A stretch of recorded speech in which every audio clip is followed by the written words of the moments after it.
Hi guys, welcome to our channel TV Files TV. We are back again with the latest news. As you all know guys, levels na Shashl vanga vari kupi ku court today.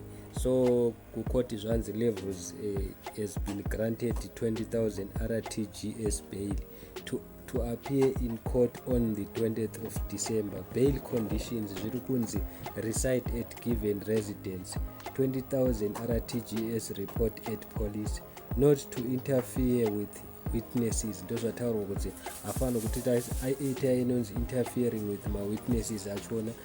Asi Shashl zviri kunzi Shashl to drop rape charges against levels in a new development. DJ levels is only facing in court for violating the Data Protection Act. The rape and physical abuse charges have been referred back to the police upon indications that Shashl intends to withdraw, but on certain conditions which are still to be agreed on. Ndonyaya yacho guys, asi vanhu vataura zvakawanda zvakasiyana siyana. Vamwe vanhu vati level should sue back for false rape accusation nonsense. Women should just throw the rape card and withdraw it without explanation. Vamwe vanhu vadedzera kuti aiwa vakadzi vanotaura kuti varume ndarepwa asi kana vakukansela ningikiri yacho nyaya yekuti akarepwa yongopera yakadaro. Why? Hazvisi fair. Ndozvataurwa nevanhu. Vamwe vati confusion yacho nemanakiro akaita musikana uyu haya mahwani. Ndozvataurwa nevamwe vanhu.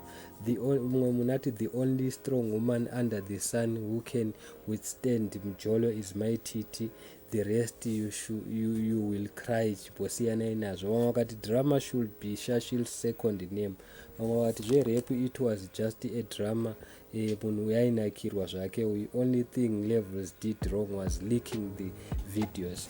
Vamwe vati back to reality, let's register to vote. Vamwe vati she withdrew the charges because she remembered that she is about to lose hombe ya levels. Mumwe munhu akati the phone was stolen period. Asi tisakanganwa kuti na DJ Fantani vanga varipo vaendawo kukoti vanga vapfeka shoti yavo eka 3/4 kawo, asi vazonzi aiwa hamufani kupinda ne3/4 intanga yamanota semanochinja muye nebhurugwa rakareba. Ndonyaya yanga taura nayo guys. Thank you so much. Don't forget to subscribe to our channel.